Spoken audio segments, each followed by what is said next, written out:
साहब गल ये कि तुसी बड़े अच्छे हो। लोग कह रहे ने कि नवाज शरीफ आ रहा जी, फलान हो रहा है, लेकिन तेरी एक मेहरबानी कर, तू वेख रहा है या नहीं वेख रहा है, या तेरी को पहुँची है गल, लेकिन तेरी मेहरबानी है तू तक गरीबा की ये तक ना ये हालत असल की हालत क्या थी गई, जुतियाँ टुट गई ने, लेकिन मैं मोबाइल फरोल फरोल के थक पिया वहाँ।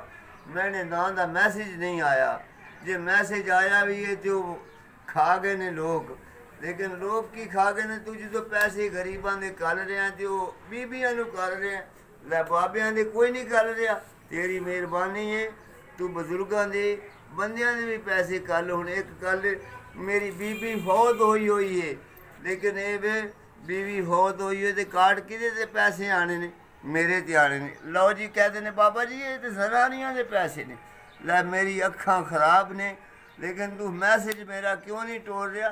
ओ खुदाया इमरान खान साहब, अल्लाह तेनू वजीर आज़म बनाया तो तू बनया रहना।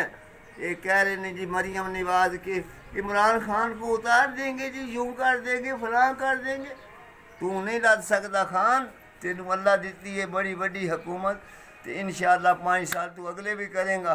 लेकिन एक एहसास प्रोग्राम जड़ा है कीते, तेरी मेहरबानी इंज कर कि गरीबां दे भी पैसे कल, जनानियां दे ना कल, सिर्फ जनानियां दे ही कली आ रहे हैं, तो बंदियां नू आखरे ने चलो नसोए। और तेरी मेहरबानी खान, लेकिन ज़रा छक्का ला ते गरीबां दे बाबियां दे भी पैसे कल, सिर्फ जनानियां दे। ए वेख मेरी जुत्ती गई है टुट ते कम गई मुक। तेरी मेहरबानी, खुदा हाफिज। मेरा भी 12,000 कला दे। चक नंबर 107 शिमाली, ज़िला सरगोदा, तहसील सिलावाली।